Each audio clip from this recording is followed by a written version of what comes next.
작년에 왔던 각설이 지난 봄에 왔었어요, 그렇죠? 이렇게 몇 년마다 오면요, 어유 반갑다 그러시는데 이렇게 자주 오면요, 왜 또 오셨느냐고 그러는. 아니에요? 아유, 고맙습니다. 와, 이러니까 모교에 올 때는 기쁨이 있어요. 예, 제가 아마 한 20이나 21 그때쯤일 거예요. 교회 그 아주 작은 교회에 교육 전도사로 섬기면서 학생회를 인도하고 있었는데 학생회장이 그 토요일 날 예배 안 왔습니다. 그래서 예배를 다 마치고 학생회장 집에 신방을 갔는데 저녁 식사 시간이었어요. 구수한 된장찌개를 끓이고 잡수고 계셨는데 전도사가 오니까 전사님 저녁 먹자고. 제가 숫기가 없는 남자도 아닌데 왜 그때 나 밥 먹었다고. 밥을 무슨 먹었겠어요. 근데 기회를 놓쳐서 한 번 밥 먹었다고 계속 먹으라는. 한국 사람이 한 번 먹고 한 번 권하지 않잖아요. 3번씩 권하는데 3번씩 내 밥 먹었다고. 그때 제가 결심을 했습니다. 앞으로는 배고프면 배고프다 그러고 먹고, 예, 목마르면 목마르다 그러고 마시고, 더우면 덥다 그러고 벗기로 결심을 했습니다.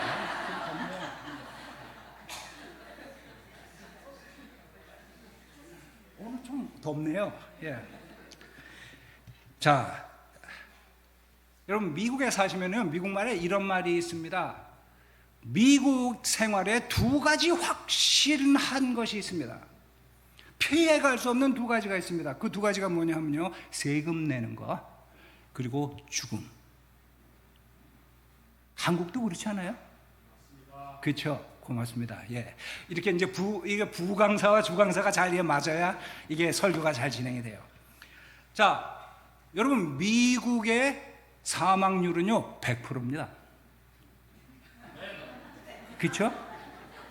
태어난 사람들은 다 죽습니다. 여러분 여러분 아시잖아요. 40년까지는 안 되나요? 30수년 전 제가 우리 교회에서 죽음을 경험하고 있을 때 여러분들 다 기도해 주셨죠. 특히 일자매회, 그 당시 어머니들, 할머니들이 저희 집에 와서 제 침상에서 밤을 새면서 기도해 주신 분들이 있는데요, 저희 어머니를 포함해서 모두 천국에 가셨습니다.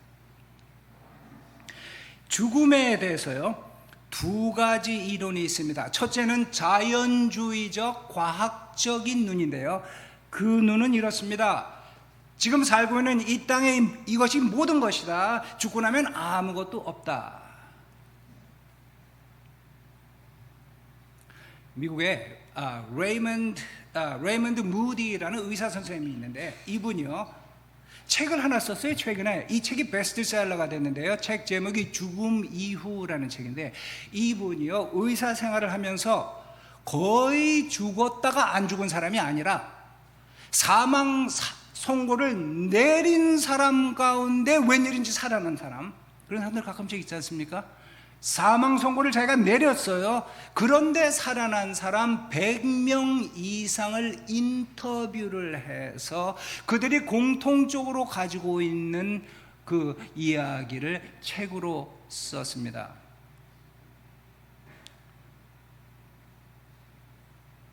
죽음에 대한 2가지 이론 가운데 첫 번째는 자연주의적 과학적인 눈, 2번째는 성경이 말하는 눈이 있습니다.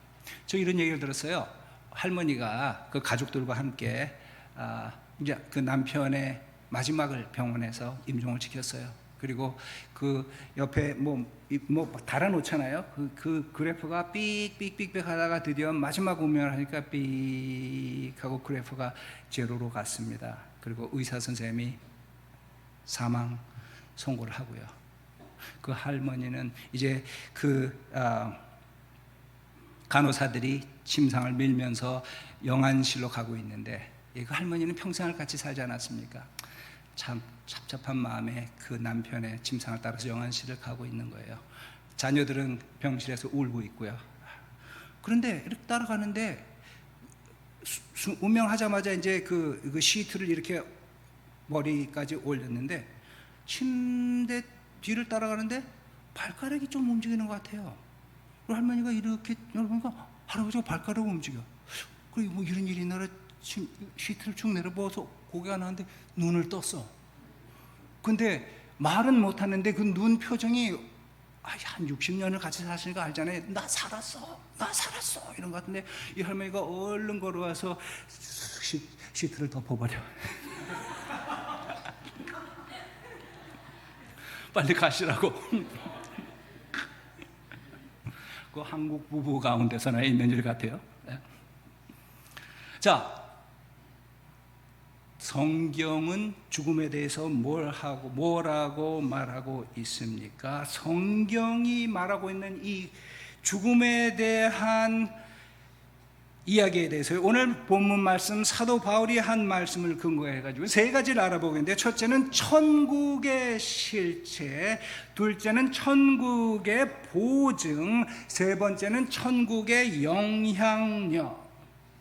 성경은요, 죽음 이후에 모든 것이 끝이 아니라 죽음 이후에는 천국과 지옥이 있다. 그리고 하나님의 자녀들은 천국이 기다리고 있다. 5장 1절 이렇게 시작합니다. 만일 땅에 있는 우리의 장막집이 무너지면 하나님께서 지으신 집, 곧 손으로 지은 것이 아니요 하늘에 있는 영원한 집이 너희에게 있는 줄 아느니라. 사도 바울은요, 이중직 목회자였어요. 목회를 하면서 이분은 텐트를 지어서 팔고 고치고 텐트 업자였습니다. 장막이라는 말이, 이거 우리 영어로 하면 텐트예요. 여러분, 텐트에서 주무신 적 있으세요? 예, 좋던가요? 텐트 좀 찾아주면 멋져요. 굉장히 낭만적이에요. 거기서 2시간만 누워있으면 온 데가 다 아프죠. 그렇죠? 예, 텐트에서 앉아본 사람은 절대 모르는 이 아주 심오한 일입니다. 근데 텐트가 좋아가지고 나는 여기가 좋사오니 그러고 텐트에서 평생을 사는 사람이 있습니까? 제가 너무 심오한 질문을 하고 있습니까? 예. 텐트는요, 임시로 구하는 것이에요. 캠핑 가서 잠시 있는 곳이에요. 성경은 우리의 몸은 장막집이다, 텐트다, 영원한 가치가 있는 영원히 살 몸이 아니라, 이 장막이 무너지면 다시 말해 죽음의 날이 왔을 때 뿅 하고 아무것도 없는 제로 상태로 가는 것이 아니라 하늘에 있는 영원한 집, 하나님이 준비한 완벽한 부활의 몸이 우리에게 임한다는 것을 말하고 있습니다. 야, 부활의 몸, 최상의 몸. 저는 얼마나 기다리는지 몰라요. 제가 어렸을 때 이발소에 가면요, 이발사 아저씨들한테 뒤통수 한 대 맞고 이발을 시작했어요. 너네 인마 머리숱이 왜 이렇게 많아가지고, 그 머리가 너무 빳빳해가지고 내 가위를 망친다고 한 대 때리고 시작했거든요. 야, 지금은 머리숱 얘기를 하고 싶지 않아요. 가문에 없는 중사위가 돼가지고, 야, 이거 어떻게 이 모양이 됐는지 모르겠어요. 제가 이 침례교 목사님들 모임에 가보면은요, 그분들은 저를 모르는데 저는 아는 선배들이 있거든요. 그 선배들을 보면은 이분들이 저한테 90도 인사를 하세요. 뭐 원로가 오셨는 줄 알고. 야, 저는요, 이 부활의 몸 얼마나 고대되는지 모릅니다. 여기 보니까 하늘에 있는 영원한 집, 하늘에 있는, 하늘에 주님이 만들고 있는 미래가 아니고요, 현재형이에요. 하늘에 있는. 제가 지금 현재 가톨릭 교회 신학은 모르겠습니다. 그런데 중세 가톨릭 교회 신학은 이랬습니다. 사람이 죽으면은 천국이나 지옥으로 가는 것이 아니고 연옥이라는 곳이 있다. 거기에 그 영혼이 가 있다가 살아있는 우리가 그를 위해 기도하고 그를 위해 헌금을 해주면은 그 기도와 헌금이 어느 정도 찼을 때 그 영혼이 뿅 하고 천국으로 가고, 그것을 안 해주면 그 영혼은 연옥에 있다가 지옥으로 내려간다. 예, 성경은 그런 이론에 대해서 전혀 말하지 않고 있습니다. 성경은 모르는 얘기입니다. 성경은 분명하게 천국과 지옥을 말하고 있고, 우리의 장막집이 무너지는 그 순간 가장 영광스러운 집을 입게 된다고 말하고 있습니다. 기가 막히잖아요. 여러분, 제가 박사학위를 받기까지요 4년을 대학을 다녔고요, 4년을 신학대학원을 다녔고요, 그 다음 7년을 공부를 해가지고 논문을 쓰고 박사학위를 받았어요. 15년을 공부해서 가까스로 공부를 마치고 학위를 받았을 때 기쁨을 상상할 수 있겠어요? 그런데 말이죠, 제 인생의 가장 영광스러운 기쁨의 날은 학위 받은 날이 아닙니다. 그날은 제가 마지막 숨을 거두는 날입니다. 마지막 숨을 거두는 순간 하나님이 주신 영광스러운 몸을 받고 하나님 앞에 섰을 때, 하나님, 왜 제 인생 가운데 이런 아픔이 있었습니까? 이런 고통이 있었습니까? 저는 신학자로 훈련을 받았어요. 하나님 앞에 던질 많은 신학적인 질문이 있습니다. 그러나 한 가지 분명히 합니다. 그분 앞에 서서 그분의 영광을 보는 순간 모든 신학적인 질문은 자동적으로 소멸될 것입니다. 그리고 저는 그분을 예배하기 시작할 겁니다. 천국의 실체. 천국은 믿는 우리를 위하여 분명히 존재하고 있습니다. 두 번째, 천국의 보증. 5절 말씀해 보니까요, 곧 이것을 우리에게 이루시게 하고 보증으로 성령을 우리에게 주신 이는 하나님이시다. 우리가 예수님을 영접하는 순간 예수님은 우리 영혼 속에 오시죠. 그것은 굉장히 두루뭉실한 말이에요. 사실 예수님이 오시는 것이 아니라 성령님이 우리 안에 오십니다. 이 성령님은 우리가 천국 백성이고 우리가 마지막 숨을 거두는 순간 영광스러운 육체를 받아 하나님 앞에 설 것이는 영원한 천국에 들어갈 것에 대한 보증이요 보장이다라고 말하고 있습니다. 여러분, 그 결혼하신 남자들은 주로 남자들이 프로포즈를 하죠? 여자들이 프로포즈를 합니까? 프로포즈 안 하십니까? 그냥 결혼하십니까? 얼굴 표정들이 결혼 안 해보신 남자가 하잖아요, 그렇죠? 저도 제 아내하고 사귀다가 이제 이 여자다라고 확신이 들었을 때 어떻게 해서든지 하여간 뭐 이렇게 저렇게 막 하면서 그녀의 반지 사이즈를 알아내는 거예요. 그리고는 이제 약혼 반지를 하나 샀습니다. 그리고는 미시시피에 가서 그녀의 오빠 집에서 그녀를 만나고요, 함께 식사를 잘하고 둘만 인해서 폼을 딱 잡고 있다가 무릎을 딱 꿇었습니다. 한국에도 남자들이 무릎 꿇나요? 네도 있고 아니어도 있고. 여자들은 무릎을 꿇리진 않겠죠, 설마? 남자들이 무릎을 꿇고 이렇게 그녀를 바라보고 그렇게 말합니다. Honey, I love you. Would you marry me? I want to spend the rest of my life with you. 내 인생의 마지막을 당신과 함께 보내고 싶습니다. 사랑합니다. 나와 결혼해 주시겠습니까? 여러분, 제 처가 왜 저하고 결혼했는지 아세요? 제가 키가 크고 핸섬한 사람이라는 이유 말고. 왜 저하고 결혼했는지 아세요? 모르시는군요. 용감해서. 맞아요. 여러분, 왜 결혼했냐면요, 제가 결혼해달라고 부탁했기 때문이에요. 부탁 안 했으면 절대 결혼하지 않습니다. 오래 사귀었는데 청혼해 줄 것을 기다리는데 청혼 안 했으면요, 저의 원수가 될 수도 있었습니다. 여러분, 초청의 능력이 얼마나 강한지 보십시오. 제가 초청했기 때문에 그녀가 예스라고 말했습니다. 여러분, 여기 보니까 교회에 빈자리가 있어요. 왜 비었는지 아세요? 여러분이 친구들을 교회에 초청하지 않았기 때문입니다. 초청하면 예스와 노가 분명합니다. 초청하지 않으면 아무도 오지 않습니다. 초청의 능력. 세일스맨이 세일스하지 않으면 팔리지 않습니다. 저조로 일어나는 일은 없습니다. 초청하시겠습니까? 저는 그녀를 저의 삶 속에 초청했는데요, 그녀가 예스라고 말한 순간 제 호주머니에서 사왔던 반지를 꺼냈어요. 그러고서는 딱 끼웠는데 기가 막히게 맞아요. 이 반지는 무슨 뜻입니까? 이제 나는 당신의 것입니다. 당신은 나의 것입니다. 문자 그대로 괴로울 때나 즐거울 때나 부할 때나 가난할 때나 병들었을 때나 건강할 때나 검은 머리가 팥뿌리가 되고 검은 머리가 대머리가 될 때까지 우리는 함께 갑니다. 거기에 대한 보증으로 반지를 끼워 주었습니다. 이 약속은 죽음이 우리를 가르기까지 영원합니다. 하나님이여, 우리를 하나님의 자녀로 삼으시고 이 땅에서의 장막이 무너지는 그 순간 부활의 육체를 받고 하나님이 약속하신 천국으로 데려가겠다는 데 대한 보증으로 성령을 우리 가운데 주셨습니다. 하나님의 성령이 우리 안에 계십니다. 죽음은 우리의 인생에 일어날 수 있는 가장 영광스러운 사건입니다.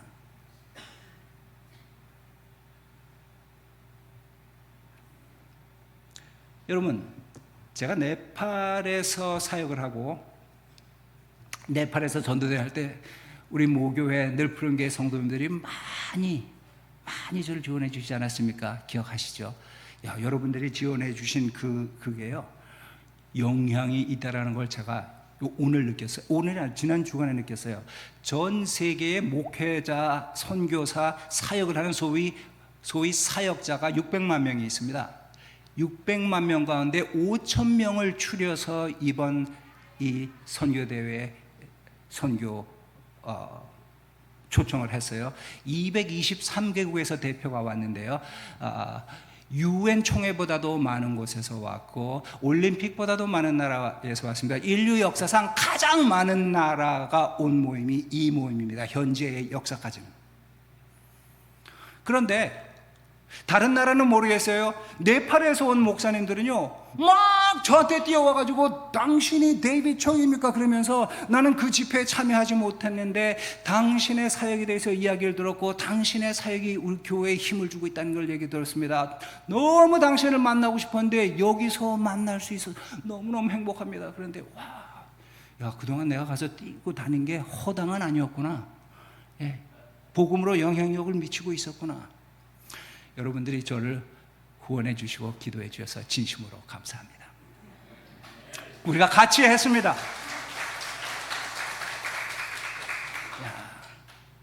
그런데 네팔에 가면은요, 네팔 인구가 2,500만이에요. 그런데 네팔인들이 믿는 신의 숫자가 3억 3천만입니다. 3억 3천만의 신이 누군지 알지도 못할 거예요. 아마 3억 3천. 저는 시애틀에서 왔는데요. 시애틀에서 스타벅스라는 커피집이 생겼어요. 시애틀은요, 한 블락 가면 스타벅스가 있고 한 블락 가면 스타벅스가 있고 건물이 이렇게 있는데 상가 이쪽에 스타벅스가 있고 이쪽에 스타벅스가 있고.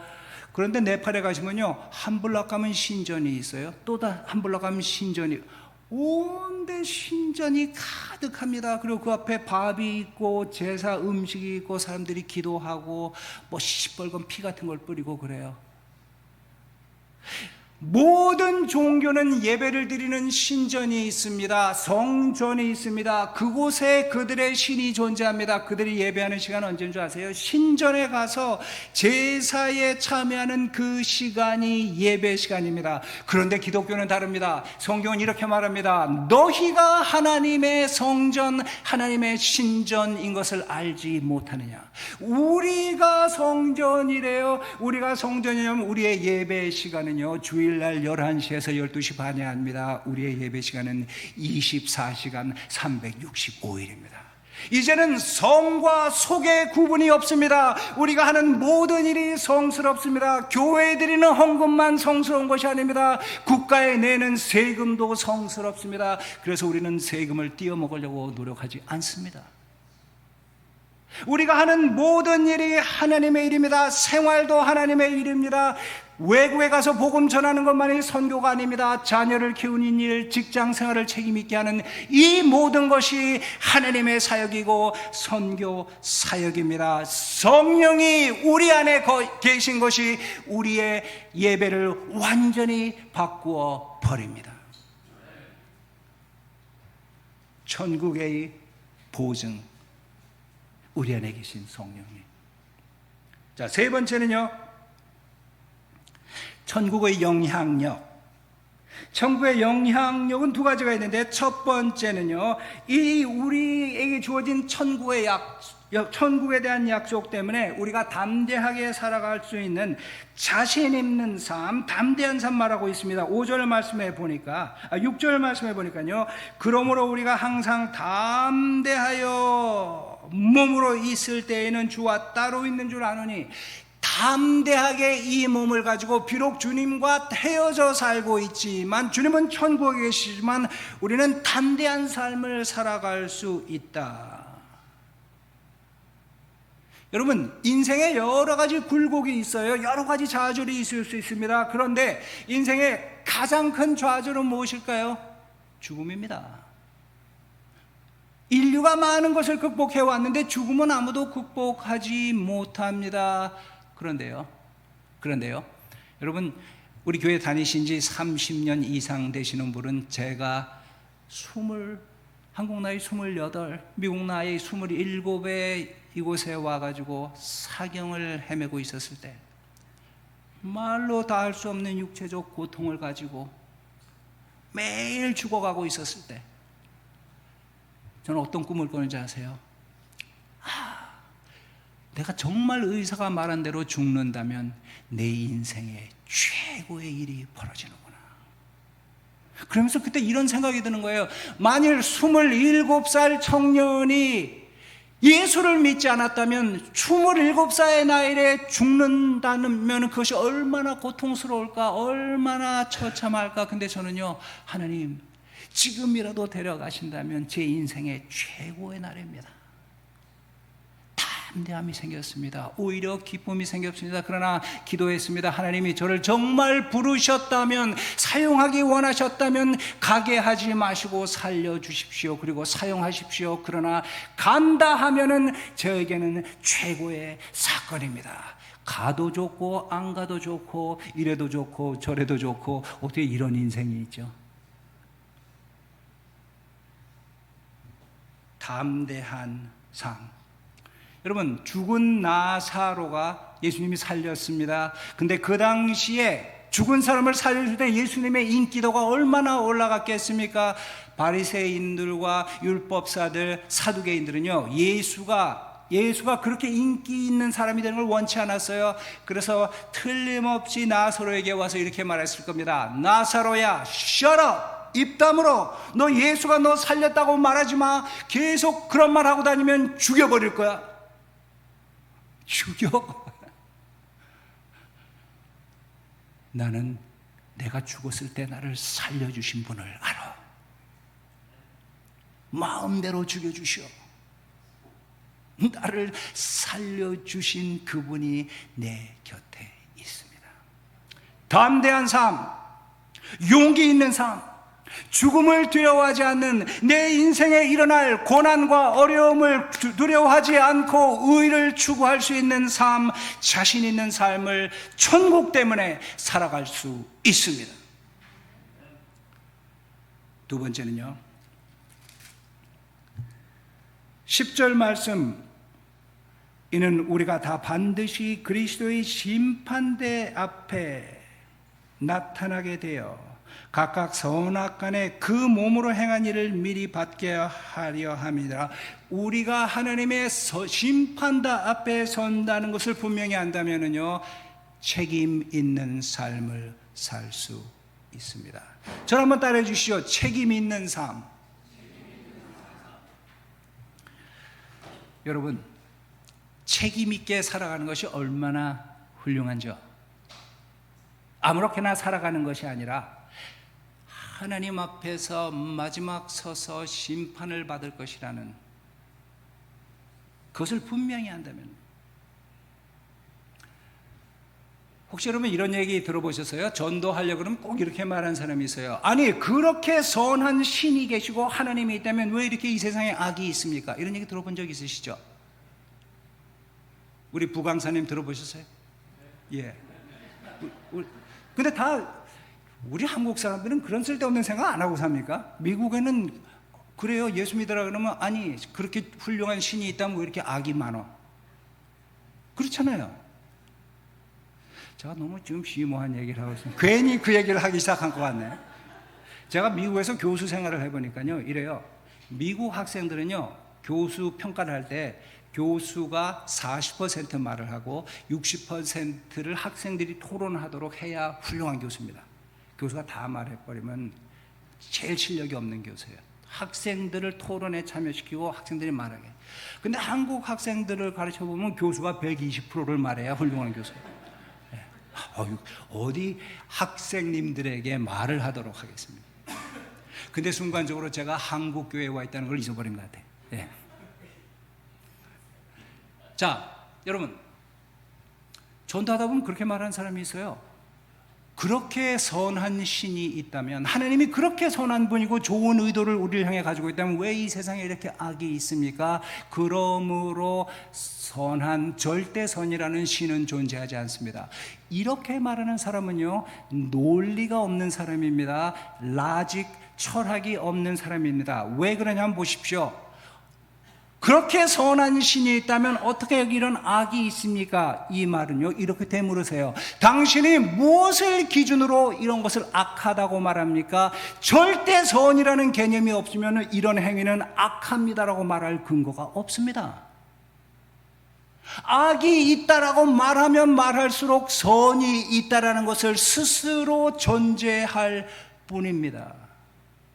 하나님이 없다면은요, 지옥도 없습니다. 천국이 없다면은 지옥도 천국도 없습니다. 선이 없다면은 악도 없습니다.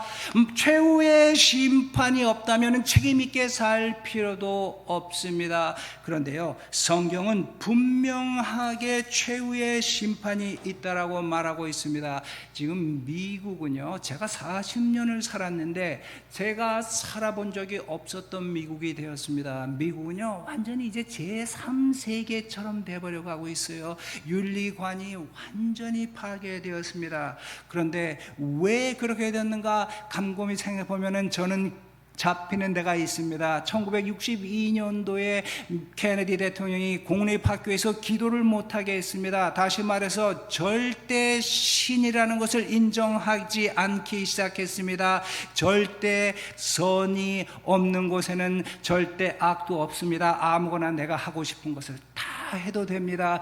윤리관이 없어진 사회가 되었습니다. 미국에서는요, 뭐를 해도 되는 사회가 되었습니다.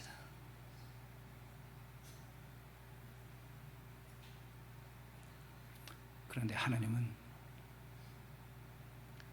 하나님의 심판대 앞에 설 날이 있다. 그렇다면 우리는 책임 있는 삶을 살 수밖에 없습니다. 성경은요, 하나님이 인간을 향해서 원대한 계획을 가지고 계시대요. 이 하나님의 계획은요, 첫째 우리가 풍성한 삶을 사는 겁니다. 물론 풍성한 삶을 산다는 것은 부자로 산다는 의미는 아니에요. 인생에 많은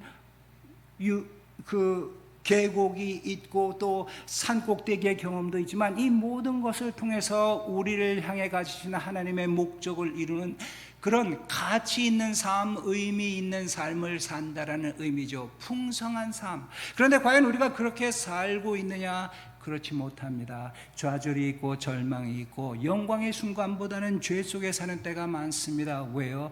인간의 죄 때문에 하나님과 인간의 관계가 단절이 되어서 우리가 하나님의 뜻을 이루기에는 너무나 하나님을 멀리 떠나버렸다고 말씀하십니다. 여러분, 이 세상에 존재하는 모든 종교는요, 이 죄의 문제에 대해서 말하고 있습니다. 그런데 기독교의 가르침만 유일하게 달라요. 제가 많이 사역하고 있는 네팔의 힌두교적 가치관, 힌두교적 신학은 이렇습니다. 인간이 죄 때문에 행복한 삶을 못 살고 있다. 그래서 이 죄는 어떻게 죄가를 지불해야 되느냐? 지금 이 생애에 내가 완벽한 삶을 살지 못했기 때문에 다음 삶에는 벌레로 태어나거나 동물로 태어나서 산다. 그러면서 완벽한 삶을 산다면은 죄가를 지불하는데 또 그렇지 못하기 때문에 또 더 하등 동물로 태어나고 더 하등 동물로 태어나고 계속 악순환이 반복된다. 그렇다면요, 어떻게 인간이 완벽한 삶을 살아서 죄를 벗어버리고 지고의 가치에 들어갈 수 있을까요?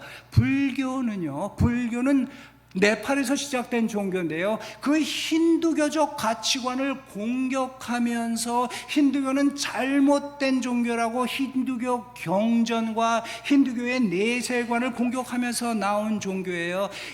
불교의 구원은 이렇습니다. 인생에 고통이 있습니까? 좌절이 있습니까? 여러분 속지 마십시오. 인생에 존재하는 것은 아무것도 없습니다. 당신도 허상일 뿐입니다. 이 세상에 존재하는 것이 아무것도 없다는 것을 발견하는 순간 당신은 구원받습니다. 여러분, 제가 고통 속에서 말로 다 할 수 없는 고통을 가지고 막 침상에서 죽어가고 있었을 때요, 아무리 내 고통은 없는 거야, 내 고통은 없는 거야 라고 외쳐봐도 너무 아프더라고요. 지금 현재 불교계에서요, 가장 위대한 스승은 달라이 라마라는 티베트 불교의 그 소위 현재 살아있는 부처라는 분이에요.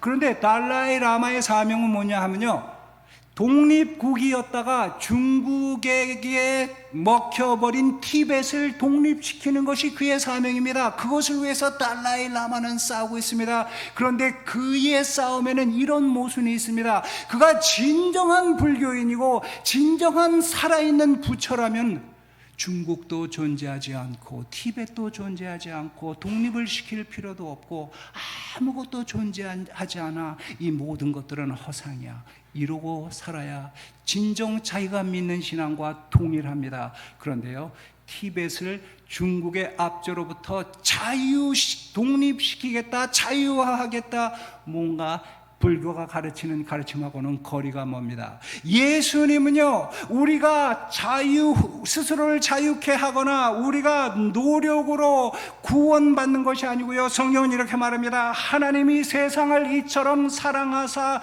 독생자를 주셨으니 우리의 죄 때문에 우리가 하나님과 거리가 되고 하나님의 섭리를 우리의 삶 속에 이루지 못하고 있는데, 그런데 하나님이 이 사람들을 너무나 사랑하셔서 그들을 포기하지 않으셨습니다. 특별히 천상에서 천상회의가 열렸을 것 같아요. 내가 어떻게 이 죄인들을 구원할 수 있을까? 나는 공의의 하나님이야. 죄인을 심판할 수밖에 없어. 그런데 사랑의 하나님이야. 내가 저들을 구원하고 사랑하고 회복시키기를 원해. 틀림없이 하나님의 아들 예수 그리스도가 그러셨을 거예요. 아버지, 저를 보내십시오. 제가 인간의 몸으로 가겠습니다. 그리고 하나님의 뜻을 이루며 살겠습니다. 그러나 인간과는 달리게 죄를 짓지 않겠습니다. 그리고 당신의 때에 저를 십자가에 다셔서 죽이시고 저에게 죄에 대한 벌을 다 내리시고 저 사람들을 구원해 주십시오. 그리고 성경은 이렇게 말합니다. 누구든지 저를 믿는 자마다 멸망치 않고 영생을 얻게 하려 하심이라. 내가 나의 노력으로 구원받는 종교가 기독교는 아닙니다. 기독교는 하나님의 은혜로, 내가 죄를 지었음에도 불구하고 못났음에도 불구하고 실패와 좌절과 실수가 있었음에도 불구하고 있는 그대로 하나님 앞에 나와 하나님, 저를 받아 주십시오 이렇게 말하는 순간 하나님의 은혜가 임해서 예수님이 십자가에서 이루신 그 사건의 공로로 구원받고 천국의 자녀가 되고 하나님의 뜻을 이루는 인생을 살 수 있는 것, 이것이 기독교입니다.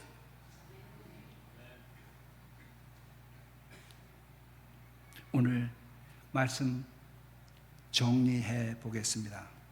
그리스도인의 죽음 그리고 천국. 오늘 성경 말씀은요, 분명하게 천국의 실제에 대해서 말해주고 있습니다. 이 땅에서 텐트를 벗어나는 순간 우리는 부활의 몸을 가지고 하나님이 준비하신 천국에 들어간다. 둘째, 천국의 보증, 우리 안에 거하시는 성령님이 하나님이 우리를 구원하셨다는 분명한 보증이고 서약이고 약정서다. 세 번째, 그렇다면요, 이 천국의 영향력은 뭡니까? 우리가 용기 있게 담대하게 살아가는 겁니다. 두 번째, 우리가 그리스도의 심판을 기억하고 책임 있는 인생을 살아가는 겁니다. 여러분은 예수님을 여러분 영혼에 모셨습니까? 교회에 다니고 계십니까가 아니고, 직분을 받으셨습니까가 아니고, 여러분은 개인적으로 그 예수님을 영혼 깊은 곳에 영접하신 적이 있습니까? 성경은 이렇게 말합니다. 볼지어다 내가 문 밖에서 문을 두드리노니 누구든지 내 음성을 듣고 문을 열면 내가 그에게로 들어가 그와 더불어 먹고 마시리라. 행여라도 당신이 주님을 영접해 보신 적이 없다면 오늘 예배를 마치고 집으로 가기 전까지 누가 대신 기도를 해 주실 필요도 없습니다. 스스로 이 자리에서 주님, 저는 죄인입니다. 제 마음을 열고 당신을 영접합니다. 제 안에 오셔서 새로운 영을 주시고 구원하시고 하나님의 뜻을 이루는 삶을 살게 해 주십시오. 이렇게 기도하지 않으시겠습니까? 같이 기도하십시다. 살아계신 하나님, 오늘 종들에게 주신 이 천국에 대한 약속이나요 감사합니다. 천국의 실체가 있는 것, 우리가 아삼아사하게 살았지만 자신 없이 살고 있었다면 하나님, 우리가 천국의 실체에 대해 확실히 알고 이제 이 천국에 대한 보장으로 주신 성령님을 철저히 의지하면서 담대하게 살고 책임 있는 삶을 살아 우리의 인격과 우리의 헌신과 삶을 통해 하나님의 나라를 증거하는 종들이 되게 하여 주시옵소서. 예수님의 이름 받들어 감사하며 기도합니다. 아멘.